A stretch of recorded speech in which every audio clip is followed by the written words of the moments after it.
হতে পারেন আপনি একজন জেলার নেতা, হতে পারেন উপজেলা বা হতে পারেন ইউনিয়ন পর্যায়ে নেতা।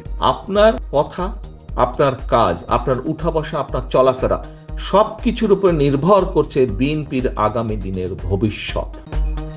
সন্তান হিসেবে বাবা মা আপনাকে যেমনটি দেখতে চান, তারেক রহমান তার দলের প্রতিটি নেতা কর্মী সদস্য সমর্থককে ঠিক একইভাবেই দেখতে চান।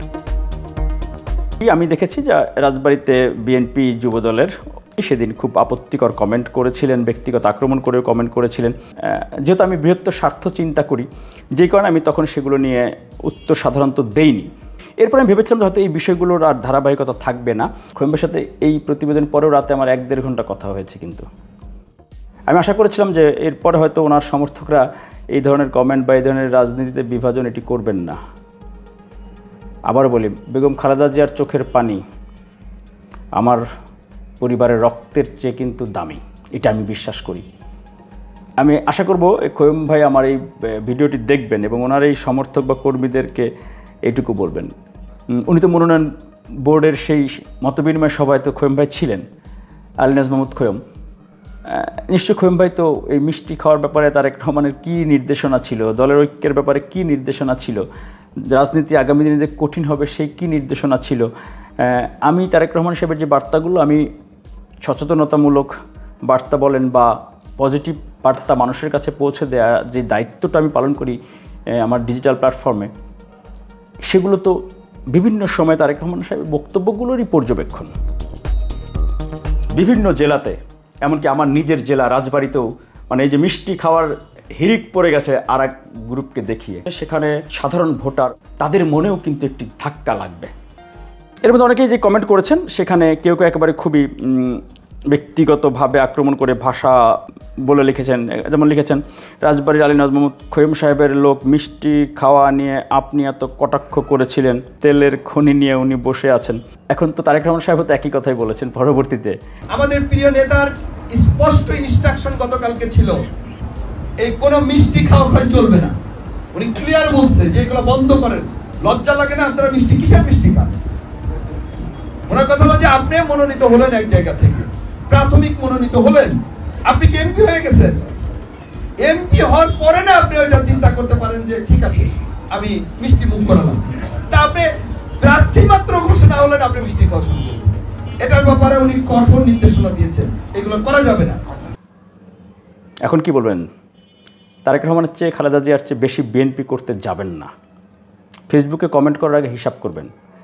এইগুলো আমি আসলে তুলে ধরতাম না, কারণ এগুলো নিয়ে আমি দেখেছি আবার পাল্টাপাল্টি আবার তাদের বিপক্ষেও আরেক কমেন্ট হচ্ছিল। মাঝখানে আমি চিন্তা করলাম দায়িত্বটা আমি নেই, এটা একটু সবাই পরিষ্কার হয়ে যাক, যেহেতু আমার নিজের জেলা। আপনি হয়তো বলতে পারেন, একটু কমেন্ট করতে পারলেন, আপনি স্বাধীনতা আছে করবেন।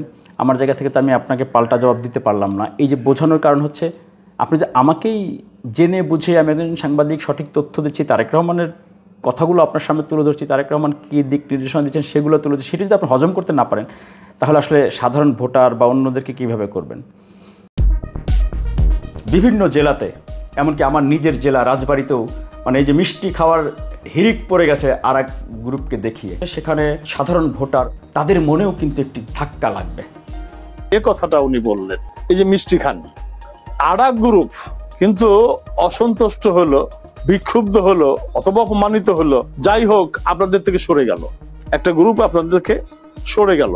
এই মিষ্টি খাওয়ার কালচারটা বন্ধ করতে হবে আপনাদের। ভোট লাগবে কিন্তু আপনার এমপি হইতে। তারেক রহমান কিন্তু যেন তেন নির্বাচন করবেন না।